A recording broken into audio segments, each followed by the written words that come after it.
Hello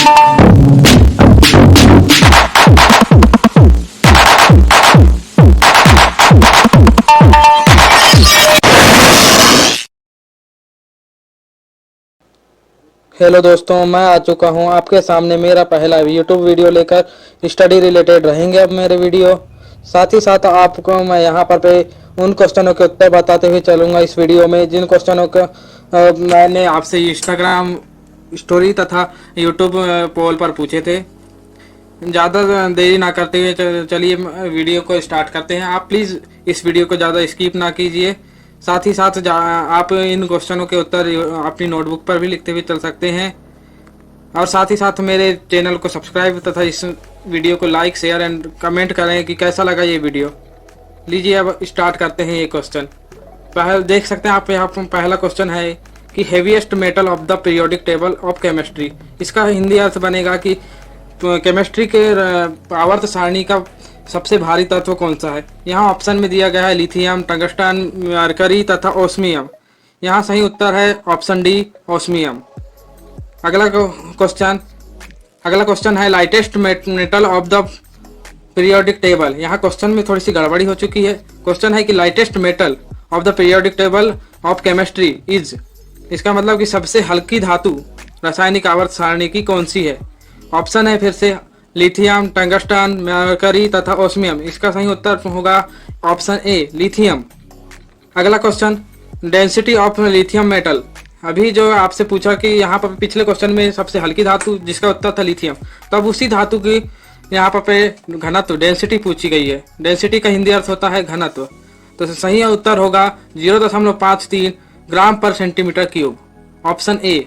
आप देख सकते हैं ऑप्शन में थे 0.53 ग्राम सेंटीमीटर पर क्यूब, 0.26 ग्राम पर सेंटीमीटर क्यूब, 0.74 ग्राम पर सेंटीमीटर क्यूब, साथ ही 0.46 ग्राम सेंटीमीटर क्यूब, ये ऑप्शन थे। और यहाँ पर साथ ही साथ मैं आपको बता देना चाहता हूँ कि जितने भी घनत्व की जो इकाई होगी, एक तो किलोग्राम पर मीटर क्यूब होगी या फिर होगी ग्राम पर सेंटीमीटर क्यूब। यहाँ पर साथ ही साथ आपको बता देता हूँ कि घनत्व का फार्मूला होता है द्रव्यमान बटे आयतन। अगला क्वेश्चन अब पूछी गई है जो सबसे भारी धातु जो थी ओस्मियम, अब उसका घनत्व पूछा गया है, डेंसिटी ऑफ ओस्मियम मेटल। वह यहाँ ऑप्शन है 11.3 kilogram per litre, 22.6 kilogram per litre, 25.2 kilogram per litre या फिर 5.2 किलोग्राम पर लीटर। यहाँ पर आप घनत्व की इकाई में फिर से परिवर्तन देख सकते हैं, जहाँ पर लीटर का संबंध यहाँ पर आयतन से है और किलोग्राम का संबंध द्रव्यमान से है। इस वजह से यहाँ इकाई बन चुकी है किलोग्राम पर लीटर क्यूब। अब दोबारा से इस क्वेश्चन में आते हैं और उत्तर क्वेश्चन है कि ओस्मियम का घनत्व क्या है। तो ऑप्शन सही हो जाएगा आपका option B, 22.6 kilogram per litre. अब आइए अगले क्वेश्चन में, a metal with most melting point. यहाँ पर ऑप्शन है लिथियम, टंगस्टन, मरकरी, ओस्मियम। ये उत्तर हो जाएगा टंगस्टन।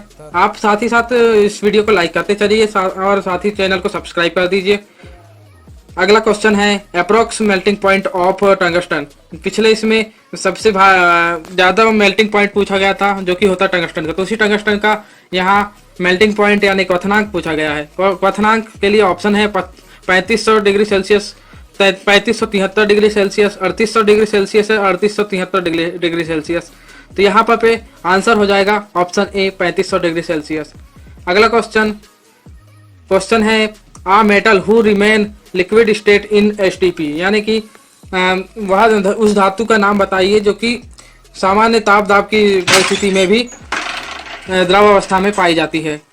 ऑप्शन में दिए गए हैं उत्तर के लिए सोडियम, क्लोरीन, ब्रोमीन या मरकरी। तो यहाँ पर सोडियम, इस क्लोरीन, ब्रोमीन और मरकरी में ऑप्शन डी, मरकरी सही हो जाएगा। अगला क्वेश्चन है कि a non metal who remain liquid state in STP. इसका अर्थ है कि उस धातु का नाम बताइए जो कि सामान्य ताप दाब की परिस्थिति में लिक्विड स्टेट में रहती है। उस अधातु का नाम बताना है। अब आपको धातु का नाम तो पिछले क्वेश्चन में बता चुका हूं, अब अधातु का नाम। फिर से ऑप्शन में सोडियम, क्लोरीन, ब्रोमीन और मरकरी है। तो यहाँ ऑप्शन सी, ब्रोमीन हो जाएगा आपका द्रव अधातु है। अब अगला क्वेश्चन कि most electropositive stable element of periodic table is. यहाँ आपको ऑप्शन दिए गए हैं सोडियम, पोटेशियम, सीजियम, रेडियम। यहाँ पर तो मैंने ऑप्शन में आपसे सभी उन एस ब्लॉक के जो एस ब्लॉक की जो धातुएं हैं उन्हीं के ऑप्शन रखे हैं, क्योंकि ये सभी एक पॉजिटिव इलेक्ट्रोपॉजिटिव एलिमेंट है, लेकिन इनमें भी सबसे ज्यादा इलेक्ट्रोपॉजिटिव एलिमेंट सीजियम है। इसके बाद आइए अगला क्वेश्चन। अगला क्वेश्चन है कि how many elements present in modern periodic table, मतलब आधुनिक आवर्त सारणी में कितने तत्व पाए जाते हैं यानी है। यहाँ पर ऑप्शन में 108, 118, 120, 100। तो यहाँ ऑप्शन बी 118 सही हो जाएगा। अगला क्वेश्चन, अब आप इस चैनल को सब्सक्राइब कर दीजिए भाई। अगला क्वेश्चन इसी के साथ आता हुआ आपके स्क्रीन पर, who invented modern periodic table, यानी वह कौन है जिसने आधुनिक आवर्त सारणी के बारे में बताया था। ऑप्शन है J Thomson, Rutherford, Mendeleev, Mosle. तो यहाँ सही आंसर हो जाएगा आपका मोसले। अगला question, who presented very first periodic table, यानी कि इसका अर्थ हो जाएगा कि वह कौन है जिसने सबसे पहले सर्वप्रथम पीरियोडिक टेबल के बारे में की अवधारणा रखी थी। तो ऑप्शन में है डोबेराइनर, न्यूलैंड, मोसले और साथ ही साथ मेंडलीव। तो यहाँ ऑप्शन ए डोबेराइनर सही हो जाएगा। अगला question, which law of periodic table presented by Dobereiner, Dobereiner जिन्होंने सबसे पहली आवर्त सारणी की अवधारणा रखी थी उनका नियम कौन सा था। लॉ ऑफ ट्रायड्स, त्रिक नियम, लॉ ऑफ ऑक्टेट, अष्टक नियम, या लॉ ऑफ नंबर, परमाणु क्रमांक का नियम। तो यहाँ option a law of triads, त्रिक नियम, ये दिया गया था आपके डोबेराइनर द्वारा। इनके नियम में कहा गया, डोबेराइनर के इस नियम में कहा गया था कि जो तत्व जो आजू बाजू में होंगे उन तत्वों के परमाणु भार का औसत बीच वाले तत्व के परमाणु भार का के बराबर होगा।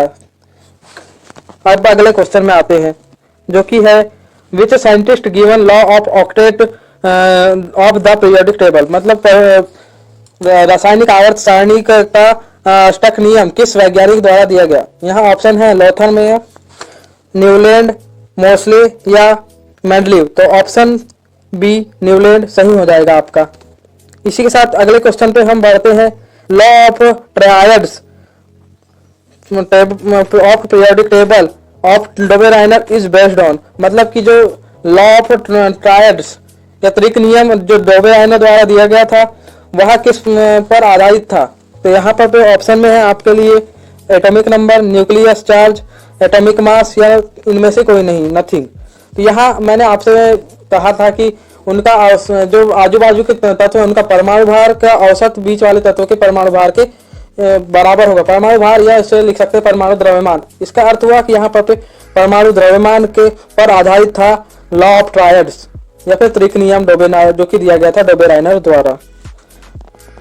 अगला question, law of octet is of periodic table of Newland is based on, मतलब कि जो ऑक्टेट नियम जो कि दिया गया था न्यूलैंड द्वारा किस पर आधारित था। Atomic number, nucleus charge, atomic mass या फिर नथिंग। तो यहाँ पर ऑप्शन सी दोबारा से आपका सही हो जाएगा, एटॉमिक मास। आप यहाँ पर अब आपको ये भी बताते चलूं कि जो न्यूक्लियस चार्ज है या फिर नथिंग, यहाँ पर ये दो तो आपके किसी भी परमाणु के या फिर कहते हैं रासायनिक आवर्त सारणी के किसी भी नियम का आधार नहीं है। एक तो एटॉमिक नंबर या फिर एटॉमिक मास पर ही आधारित आवर्त सारणियां बनाई जाती हैं। अब आइए अगला क्वेश्चन। इसी प्रश्न के साथ आपके सभी प्रश्न समाप्त होते हैं।